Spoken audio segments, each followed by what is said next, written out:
ถ้าสมมุติว่าฉันบอกว่า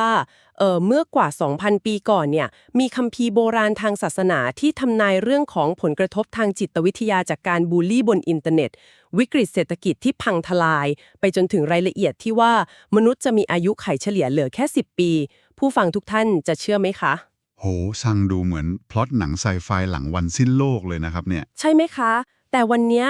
การเจาะลึกข้อมูลของเราจะพาทุกท่านไปสำรวจบทวิเคราะห์ที่น่าทึ่งมากๆค่ะ เป็นการเอาศาสนาพุทธมาวางทาบลงบนแนวคิดทางสังคมศาสตร์ร่วมสมัย น่าสนใจครับผ่านคำทำนายของพระพุทธเจ้าที่ปรากฏอยู่ในจักรวติสูตรค่ะ ซึ่งเอกสารที่เรานำมาถกกันในวงสนทนาของเราวันนี้ ไม่ได้พูดถึงจุดจบของโลกที่เกิดจากอุกกาบาตชนโลกหรือว่าเอเลี่ยนบุกนะคะ ฮะแต่มันคือจุดจบที่มาจากกลไกทางพฤติกรรมของมนุษย์เราเองนี่แหละค่ะ คือสิ่งที่น่าสนใจในเอกสารชิ้นนี้เนี่ยมันคือการตีแผ่กระบวนการเสื่อมถอยของอารยธรรมมนุษย์ โดยที่ไม่ได้อาศัยเรื่องเหนือธรรมชาติเลยครับอืมแปลว่ามีเหตุมีผลรองรับใช่ไหมคะ ใช่ครับไฮไลท์สำคัญที่ถูกพูดถึงเลยก็คือยุคที่เรียกว่าสัตทันตรกัปครับสัตทันตรกัปชื่อเรียกดูมีความเป็นคำศัพท์เฉพาะจังเลยนะคะ มันคือยุคแบบไหนคะ มันคือยุควิกฤตขั้นสูงสุดเลยครับที่อายุขัยของมนุษย์จะสั้นลงเหลือแค่10 ปีและจะเกิดสภาวะทางจิตวิทยาที่เรียกว่ามฤคสัญญีครับมฤคสัญญีครับอธิบายให้เห็นภาพได้ง่ายคือมันเป็นสภาวะที่มนุษย์เวลามองหน้ากันแล้วเนี่ยจะไม่รับรู้ถึงความเป็นมนุษย์ของอีกฝ่ายอีกต่อไปโห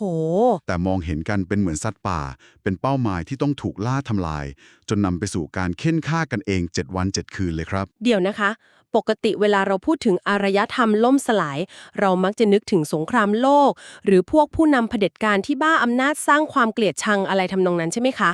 ใช่ครับคนส่วนใหญ่จะนึกถึงภาพแบบนั้นแต่ถ้าจำไม่ผิดจากเอกสารที่เราอ่านกันมาเนี่ยรากเหง้าหรือจุดเริ่มต้นของความพินาศในคำทำนายนี้ มันไม่ได้เริ่มจากความโกรธแค้นเลยด้วยซ้ำนี่ค่ะถูกต้องครับ7 วัน 7 คืนได้ยังไงคะเนี่ยคือถ้าเรามองเผินๆการไม่ให้ทานอาจจะดูเป็นเรื่องเล็กน้อยทางศีลธรรมนะครับฮะแต่ถ้าเราถอดรหัสคำทำนายนี้ผ่านเลนส์ของวิชาเศรษฐศาสตร์และสังคมวิทยา การที่สังคมปราศจากการให้ทาน มันก็คือคำอธิบายของสภาวะความเหลื่อมล้ำทางเศรษฐกิจขั้นสุดเลยครับอ๋อเข้าใจแล้วค่ะ เหมือนไม่มีการกระจายความมั่งคั่งเลยใช่ครับสิ่งที่น่าทึ่งตรงนี้ก็คือพระพุทธเจ้าไม่ได้มองว่าวิกฤตมีคือการลงทนทันจากสวรรค์นะครับแต่มันคือปฏิกิริยาลูกโซ่ที่ส่งต่อกันเป็นทอดๆตามหลักเหตุและผลที่เรียกว่าปฏิจจสมุปบาททางสังคมครับโอเคเรามาลองค่อยๆแกะรอยเรื่องนี้กันดูนะคะได้ครับลองนึกภาพตามนะครับเมื่อไม่มีการกระจายทรัพยากรความยากจนก็ขยายวงกว้างใช่ไหมครับใช่ค่ะ คนก็เริ่มอดอยาก และพอคนเราอดอยากยากไร้จนถึงขีดสุดสัญชาตญาณการเอาตัวรอดก็จะบีบให้เกิดการลักขโมยเมื่อมีการลักขโมยเป็นวงกว้างรัฐหรือผู้คนก็ต้องใช้ความรุนแรงและอาวุธในการปราบปรามหรือเพื่อป้องกันตัวอืมมันก็ลามไปสู่ความรุนแรง ครับพอความรุนแรงกลายเป็นเรื่องปกติในชีวิตประจำวันโครงสร้างทางศีลธรรมที่คอยกำกับสังคมก็เริ่มพังทลายลง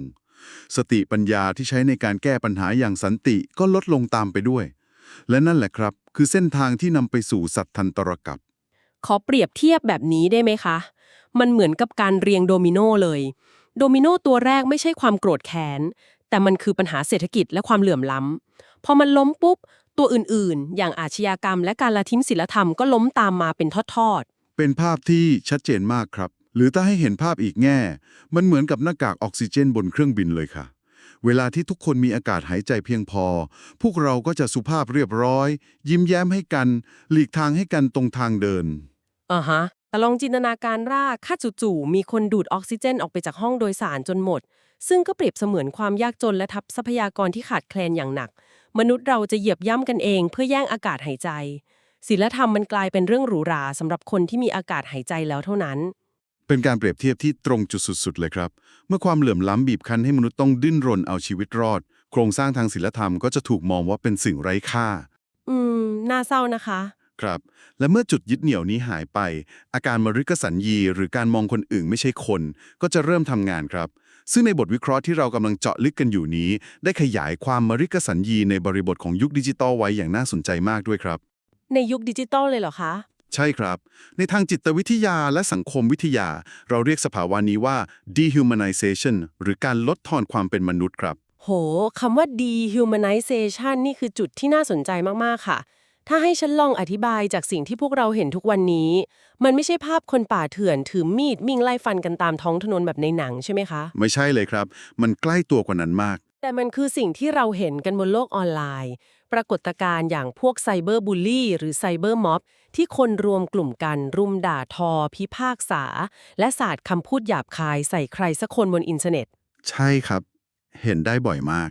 โดยที่พวกเราไม่ได้รู้สึกถึงความเจ็บปวดของเหยื่อเลยราวกับว่าแอคเคาท์นั้นหรือรูปโปรไฟล์นั้นไม่ใช่คนที่มีเลือดเนื้อ แต่เป็นแค่เป้าซ้อมหญิงดิจิทัลที่เราจะสาดกระสุนคำพูดใส่ยังไงก็ได้ และนั่นแหละครับคือผลลัพธ์ของสิ่งที่เรียกว่า empathy deficit หรือความเหินห่างทางความรู้สึก อ๋อ ความเหินห่างทางความรู้สึก เทคโนโลยีเนี่ยมันสร้างระยะห่างที่ทำให้เราไม่เห็นน้ำตา ไม่ได้ยินเสียงร้องไห้ของอีกฝ่าย มันก็เลยทำให้เราทำร้ายกันได้ง่ายขึ้นครับ ลองสังเกตพฤติกรรมในสังคมปัจจุบันดูสิครับ ยังไงคะ เวลาเกิดอุบัติเหตุ หรืออย่างตอนที่มีคนกำลังจะกระโดดตึก แทนที่สัญชาตญาณแรกของคนรอบข้าง จะพุ่งเข้าไปช่วยเหลือ หลายคนกลับเลือกที่จะหยิบสมาร์ทโฟนขึ้นมาถ่ายคลิปใช่ไหมคะ ใช่เลยครับ ถ่ายคลิปวิดีโอเพื่อยอดไลค์หรือยอดแชร์ นี่แหละครับคือสัญญาณของมฤคสัญญีที่เริ่มก่อตัวขึ้นอย่างเงียบๆ และที่น่าขนลุกคือ ในจักรวรรดิสูตรมีประโยคนึงทำนายถึงยุคเสื่อมนี้ไว้ด้วยนะครับ เขาทำนายว่ายังไงคะ เขาบอกว่าหญ้า ท่อนไม้ หรือก้อนหิน จะปรากฏเป็นอาวุธคมกริบในมือ ครับหญ้าและก้อนหินกลายเป็นอาวุธคมกริบ ครับผม สารภาพเลยนะคะ ตอนแรกที่อ่านเจอประโยคนี้ ฉันแอบคิดถึงเรื่องเวทมนต์หรือปาฏิหาริย์แบบเสกใบไม้ให้เป็นดาบอะไรทำนองนั้นเลย ตอนแรกผมก็แอบคิดแบบนั้นครับ แต่พอเอามาปรับเข้ากับมุมมองของ dehumanization ที่เราคุยกันอยู่ มันตีความได้ลึกซึ้งกว่านั้นมากเลยนะคะ ยังไงครับ ก็สมาร์ทโฟนหรือคีย์บอร์ดคอมพิวเตอร์ที่เราจับกันอยู่ทุกวันเนี่ยแหละ มันก็คือวัตถุธรรมดาเหมือนใบหญ้าและก้อนหินเลย แต่เรากลับใช้มันสร้างเฟกนิวส์หรือ hate speech เพื่อเชื่อดเฉือนทำลายอนาคต หรือแม้กระทั่งกดดันให้คนคนหนึ่งจบชีวิตตัวเองได้ โดยที่มือของเราไม่ต้องเปื้อนเลือดเลย เปื้อนแค่รอยนิ้วมือบนหน้าจอเท่านั้น โอ้โห ใช่เลยครับ ยิ่งไปกว่านั้นนะครับ ถ้าเราขยายสเกลจากหน้าจอสมาร์ทโฟนไปสู่ระดับมหาภาค และเทคโนโลยีระดับโลก เราจะเห็นว่าอาวุธที่สร้างจากสิ่งรอบตัว มันหมายรวมถึงเทคโนโลยีที่เราใช้ในสงครามยุคใหม่ด้วยครับ อ๋อ พวกโดรนอะไรพวกนี้เหรอคะ ถูกต้องครับ ทุกวันนี้เรามีโดรนระเบิดที่ควบคุมผ่านหน้าจอ มี AI ที่คอยคำนวณเป้าหมาย หรือแม้กระทั่งการใช้อาวุธทางเศรษฐกิจอย่างการตัดระบบการเงินของประเทศใดประเทศหนึ่ง อืม มันเป็นอาวุธที่มองไม่เห็นตัวเลยนะคะ ใช่ครับ มนุษย์เราสามารถกดปุ่มสั่งการจากอีกซีกโลก เพื่อทำลายล้างชีวิตคนเป็นพันๆ ได้ราวกับการเล่นวิดีโอเกม กลไกเหล่านี้ล้วนตัดขาดความรับผิดชอบทางศีลธรรมออกจากผู้กระทำครับ มันทำให้คนตัดสินใจทำเรื่องโหดร้ายได้ง่ายขึ้นใช่ไหมคะ ใช่ครับ มันทำให้มนุษย์สามารถเลือดเย็นต่อความตายของเพื่อนมนุษย์ได้ในระดับที่คนยุคก่อนจินตนาการไม่ถึงเลยครับ โอเค การที่เทคโนโลยีและอินเทอร์เน็ตทำให้เราเหินห่าง และโหดร้ายขึ้น อันนี้เห็นภาพชัดเจนเลยค่ะ แต่ในเอกสารที่เราอ่านกัน มันไม่ได้หยุดอยู่แค่นั้นสิคะ มีประเด็นอื่นอีกใช่ไหมครับ นอกเหนือจากโลกออนไลน์แล้ว ในชีวิตจริง โลกความเป็นจริงของเรา เอกสารนี้บอกว่าเรากำลังสูญเสียความเป็นมนุษย์ในระดับพื้นฐานที่สุดไปด้วยค่ะ นั่นก็คือความสัมพันธ์ภายในบ้านของเราเอง ใช่ครับ นี่คือมิติที่สำคัญมากๆอีกเรื่องหนึ่งเลย จักรวรรดิสูตรระบุไว้อย่างชัดเจนว่า ในยุคที่สังคมเริ่มเสื่อมสลาย มนุษย์จะไม่เคารพผู้ใหญ่ จะเกิดการละทิ้งพ่อแม่ และจะมีการละเมิดศีลธรรมทางเพศอย่างแพร่หลายไร้ระเบียบครับ อืม ซึ่งมันก็สะท้อนภาพสังคมยุคนี้จริงๆนะคะ ครับ ถ้าเรากางสถิติทางสังคมศาสตร์ในปัจจุบันดู เราจะพบว่ามันซ้อนทับกันอย่างน่าประหลาดใจ ปัญหาความรุนแรงในครอบครัว การทอดทิ้งผู้สูงอายุให้อยู่ตามลำพังในสังคมที่เจริญแล้ว หรือค่านิยมที่เปลี่ยนแปลงไปเกี่ยวกับการละเมิดศีลข้อ 3 เรื่องการประพฤติผิดในกาม ขออนุญาตเจาะตรงศีลข้อ 3 นิดนึงค่ะ เพราะรู้สึกว่ายุคเนี้ยค่านิยมเรื่องความซื่อสัตย์ในชีวิตคู่มันถูกทำให้กลายเป็นเรื่องที่ยืดหยุ่นได้ไปแล้ว ยังไงล่ะครับ ก็อย่างการนอกใจการแอบคบซ้อนหรือความสัมพันธ์แบบชั่วคืนมันกลายเป็นพล็อตเรื่องปกติในซีรีส์เป็นเรื่องตลกร้ายในวงสนทนาและสังคมก็เริ่มมองว่ามันเป็นเรื่องสิทธิส่วนบุคคลหรือเป็นแค่สีสันของชีวิตจริงด้วยครับแต่จุดที่สงสัยคือในบทวิเคราะห์นี้เขากระโดดจากเรื่องจริยธรรมระดับปัจเจกอย่างการนอกใจหรือการไม่เคารพผู้ใหญ่ไปสู่ปัญหาใหญ่อย่างวิกฤตสิ่งแวดล้อมได้ยังไงคะเขาระบุว่าความเสื่อมทางศีลธรรมเหล่านี้นำไปสู่การเกิดฝุ่น PM 2.5 หรือไมโครพลาสติกในอาหารจนทำให้อายุไขมนุษย์สั้นลงคือการแอบคบซ้อมมันไปสร้างฝุ่น PM 2.5 ได้ยังไงคะกลไกมันเชื่อมกันตรงไหนฟังดูเผินๆมันอาจจะดูเป็นคนละเรื่องนะครับใช่ค่ะงงมากตอนแรกแต่มันเชื่อมโยงกันผ่านกลไกทางจิตวิทยาที่เรียกว่าการขาดความยับยั้งชั่งใจต่อความปรารถนาครับ การขาดความยับยั้งชั่งใจใช่ครับ ลองพิจารณาดูนะครับ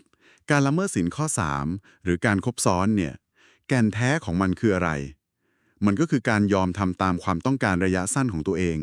โดยไม่สนว่าการกระทำนั้นจะสร้างความเจ็บปวด หรือทำลายความไว้วางใจของคนที่รักเรามากแค่ไหน ถูกไหมครับ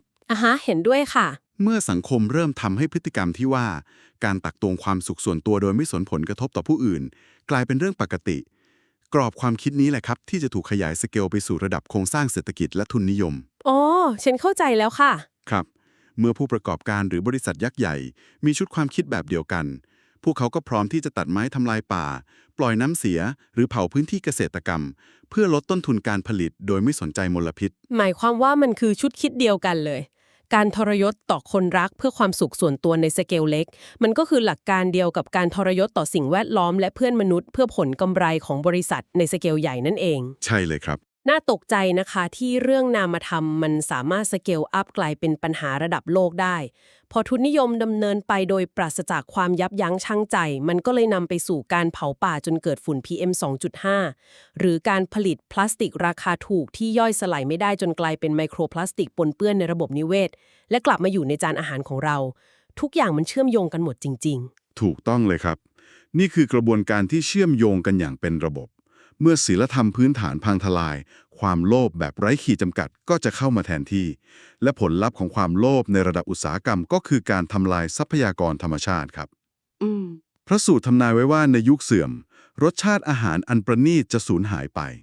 ซึ่งมันก็ตรงกับความเป็นจริงที่ว่าทุกวันนี้อาหารตามธรรมชาติของเราปนเปื้อนไปด้วยสารเคมีโลหะหนักและไมโครพลาสติกสุขภาพกายเราก็แย่ลงสุขภาพจิตเราก็พังทลายจากความเครียดและมลภาวะเกิดโรคระบาดใหม่ๆซึ่งก็ไปบั่นทอนอายุไขของมนุษย์ตามที่ทำนายไว้เป๊ะเลยใช่ครับและทั้งหมดนี้แหละครับคือกลไกที่ตอบคำถามว่า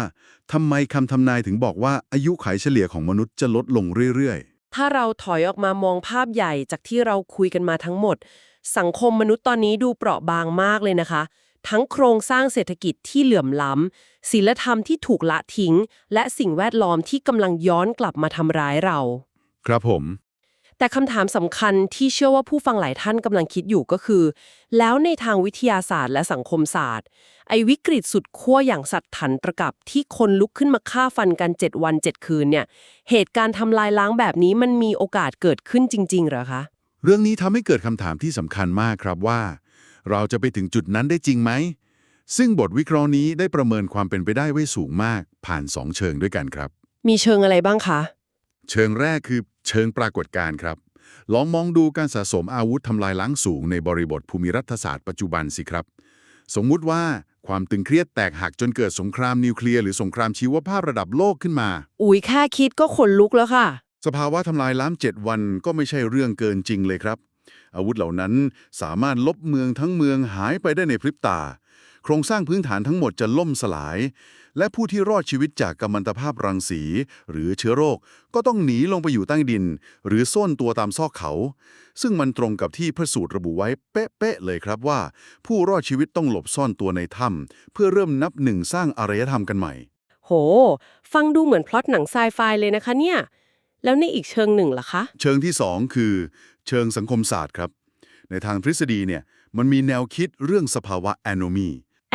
มันคืออะไรคะมันคือภาวะที่บรรทัดฐานหรือกฎเกณฑ์ทางสังคมล่มสลายครับ อ๋อ ถ้าให้เห็นภาพมันอารมณ์คล้ายๆในภาพยนตร์เรื่อง The Purge คืนอำมหิตหรือเปล่าคะ ที่จู่ๆกฎหมายก็ไม่มีผลบังคับใช้ ไม่มีตำรวจโครงสร้างทางสังคมหายวับไป และทุกคนก็ทำตามสัญชาตญาณดิบเพื่อแค่ให้ตัวเองรอด ใช่เลยครับ มันคือสภาวะแบบนั้นเลย เมื่อประชากรโลกเพิ่มขึ้น แต่เกิดภาวะทรัพยากรขาดแคลนอย่างหนัก อาจจะเพราะภัยแล้งสุดขีด หรือห่วงโซ่อาหารล่มสลาย เมื่อมนุษย์ไม่มีจะกิน สัญญาประชาคม หรือกฎหมายที่เราพึ่งพากันอยู่ ก็จะพังทลายลงครับ แล้วพอมันพังทลายลงจะเกิดอะไรขึ้นต่อคะ ทันทีที่ระบบพัง มนุษย์ก็จะทิ้งความเจริญทางสติปัญญาและจริยธรรมที่สั่งสมมาทั้งหมด แล้วดึงเอาสัญชาตญาณสัตว์ป่าออกมาใช้ เพื่อแย่งชิงทรัพยากรที่เหลืออยู่ นี่แหละครับคือคำอธิบายของบฤขสัญญีในมุมมองทางสังคมวิทยา เข้าใจละ พระพุทธเจ้าไม่ได้ทรงใช้เวทมนต์คาถาในการมองเห็นอนาคตนะครับ แต่ทรงเข้าใจหลักอิทัปปัจจยตา หรือกฎแห่งเหตุและผลอย่างท่องแท้ พระองค์ทรงอธิบายว่าถ้าเราสร้างเหตุการณ์แบบนี้ขึ้นมา ผลลัพธ์แห่งการทำลายล้างก็ย่อมตามมาอย่างหลีกเลี่ยงไม่ได้ สรุปแล้วทั้งหมดนี้ไม่หมายความว่ายังไงคะเนี่ย หมายความว่าพระพุทธเจ้าทรงเป็นเหมือนนักสังคมวิทยาและนักพฤติกรรมศาสตร์ระดับโลกเลยนะคะ ที่มองเห็นสมการของมนุษย์ว่า ถ้าเราใส่ค่าตัวแปรเป็นความโลภและความเหลื่อมล้ำเรื่อยๆ ผลลัพธ์สุดท้ายของสมการก็คือการสูญพันธุ์ของอารยธรรมนั่นเอง เป็นคณิตศาสตร์ทางสังคมที่ตรงไปตรงมามากๆ เป็นการสรุปสมการที่เห็นภาพชัดเจนมากครับ แต่เดี๋ยวก่อนค่ะ ฟังมาถึงตรงนี้บรรยากาศมันดูสิ้นหวังและมืดมนมากเลยนะคะ เหมือนมนุษยชาติกำลังขับรถพุ่งชนกำแพงด้วยความเร็วสูงโดยที่เบรกพัง แต่การเจาะลึกข้อมูลชิ้นนี้คงไม่ได้ตั้งใจจะสรุปจบแบบโศกนาฏกรรมใช่ไหมคะ ในคำทำนายมีทางออกหรือสวิตช์หยุดฉุกเฉินให้กับสมการนี้ไหมคะ มีแน่นอนครับ และนี่คือส่วนที่งดงามที่สุดของจักรวรรดิสูตรเลยครับ จุดประสงค์ของคำทำนายนี้ไม่ได้มีไว้เพื่อสร้างความหวาดกลัวหรือบอกว่าเราเปลี่ยนโชคชะตาไม่ได้ แต่มีไว้เพื่อกระตุกเตือนสติมนุษย์ครับ แล้วฉากจบในพระสูตรเขาเล่าไว้ว่ายังไงคะ ฉากจบของพระสูตรนี้เล่าว่า หลังจากความพินาศ7 วันผ่านพ้นไป มนุษย์กลุ่มน้อยที่รอดชีวิต ซึ่งหลบซ่อนตัวอยู่ตามถ้ำได้ค่อยๆเดินออกมาจากที่ซ่อน เมื่อพวกเขาได้มาเจอกัน พวกเขาได้ไม่ได้ชักอาวุธขึ้นมาเข็นฆ่ากันอีกแล้วครับ อ้าวแล้วพวกเขาทำยังไงคะ พวกเขากลับวิ่งเข้าสวมกอดกันร้องไห้ และตระหนักร่วมกันว่าภัยพิบัติทั้งหมดนี้มันเกิดจากการที่พวกเขาทอดทิ้งศีลธรรม และปล่อยให้ความเกลียดชังเข้าครอบงำครับ โห เหมือนเป็นช่วงเวลาที่มนุษยชาติตื่นรู้หลังจากที่สูญเสียทุกอย่างไปแล้วเลยนะคะ ใช่ครับ เมื่อเกิดการตระหนักรู้ผู้รอดชีวิตเหล่านั้น จึงตกลงร่วมกันที่จะกลับมาสมาทานศีล หรือรื้อฟื้นกฎเกณฑ์ทางศีลธรรมขึ้นมาใหม่ เริ่มจากอะไรก่อนคะ โดยก้าวแรกที่พวกเขาเริ่มต้นคือศีลข้อ 1ครับ คือการงดเว้นจากการฆ่าและการเบียดเบียนกัน เมื่อจุดเริ่มต้นของการเห็นคุณค่าในชีวิตมนุษย์กลับมา พวกเขาก็ค่อยๆฟื้นฟูศีลข้ออื่นๆตามมา การงดเว้นการลักทรัพย์ งดเว้นการประพฤติผิดในกาม และเมื่อความเกื้อกูลและความดีงามกลับคืนสู่จิตใจมนุษย์ ธรรมชาติก็เริ่มฟื้นตัว อายุขัย สุขภาพ และความสุขของสังคม ก็ค่อยๆฟื้นคืนกลับมาสู่ยุคทองอีกครั้ง ในรุ่นลูกรุ่นหลานครับ ฟังแล้วใจชื้นขึ้นมาเลยค่ะ ถ้าให้ถอดบทเรียนจากฉากจบนี้มาใช้กับมนุษย์ในยุคนี้ มันแปลว่าเราไม่จำเป็นต้องรอให้ถึงวันล่มสลายแล้วค่อยไปกอดกันร้องไห้หน้าถ้ำก็ได้ใช่ไหมคะ ใช่เลยครับ สัทธันตรกัปหรือหายนะเหล่านี้ มันเป็นสิ่งที่เราสามารถกดหยุดมันได้ตั้งแต่วันนี้เลย เริ่มต้นจากการหยุดภาวะมฤคสัญญีในชีวิตประจำวันของเรา แค่หยุดมองคนอื่นเป็นแค่รูปโปรไฟล์หรือตัวอักษรบนจอที่รอให้เราไประบายอารมณ์ใส่ ถูกต้องที่สุดครับ เราสามารถเริ่มต้นได้ด้วยการมีความเห็นอกเห็นใจ ละเว้นการใช้อาวุธทางคำพูดบนโลกออนไลน์ ก่อนที่จะพิมพ์คอมเมนต์ด่าทอใคร ลองหยุดคิดสักนิดว่าเรากำลังเปลี่ยนสมาร์ทโฟนในมือ ให้เป็นก้อนหินหรือใบหญ้าที่ไปบาดความรู้สึกของใครอยู่หรือเปล่า อ่ะฮะ และที่สำคัญคือการกลับไปแก้ไขที่ต้นทางเลยครับ นั่นคือการกลับมาให้ทาน เพื่อลดช่องว่างความเหลื่อมล้ำในสังคม ซึ่งเป็นโดมิโนตัวแรกสุดของหายนะ ตามที่พระสูตรได้วางโครงสร้างไว้ครับ จุดเริ่มต้นของหายนะ ไม่ใช่วันที่คนถือมีดมาไล่ฟันกัน แต่มันคือวันที่เราเห็นความทุกข์ของคนอื่นแล้วรู้สึกเฉยๆต่างหาก และถ้าเราเริ่มกู้ศีลธรรมกลับมาได้ตั้งแต่วันนี้ เราก็กำลังช่วยพาโลกใบนี้ก้าวถอยหลังออกจากสัตทันตรกัปแล้วค่ะ เป็นข้อสรุปที่ครบถ้วนและมอบความหวังได้ดีมากครับ ก่อนที่วงสนทนาของเราจะจบลง การเจาะลึกข้อมูลในวันนี้ทำให้ฉันเห็นภาพตอนจบที่ผู้รอดชีวิตต้องหนีไปหลบซ่อนตัวในถ้ำจนกว่าพายุแห่งความเกลียดชังจะสงบลง แต่มันน่าคิดต่อยอดไปอีกนะคะว่าถ้ำในยุคดิจิตอลของเราทุกวันนี้อาจจะไม่ได้หมายถึงสถานที่ทางกายภาพบนภูเขา แล้วมันน่าจะหมายถึงอะไรล่ะครับ มันอาจจะหมายถึงการแค่กดสวิตช์ปิดหน้าจอ แล้วถอยห่างออกมาจากกระแสความโกรธเกรี้ยวในโซเชียลมีเดียเพื่อกลับมาเชื่อมต่อกับความเป็นมนุษย์ในชีวิตจริงให้ได้อีกครั้งนะคะ โห เป็นมุมมองที่น่าสนใจมากเลยครับ แล้วสำหรับผู้ฟังทุกท่านล่ะคะ วันนี้เรามีถ้ำส่วนตัวให้จิตใจได้พักพิง และทบทวนความเห็นอกเห็นใจต่อเพื่อนมนุษย์แล้วหรือยัง ขอบคุณที่ร่วมเดินทางเจาะลึกข้อมูลไปกับเราในวันนี้ สวัสดีค่ะ สวัสดีครับ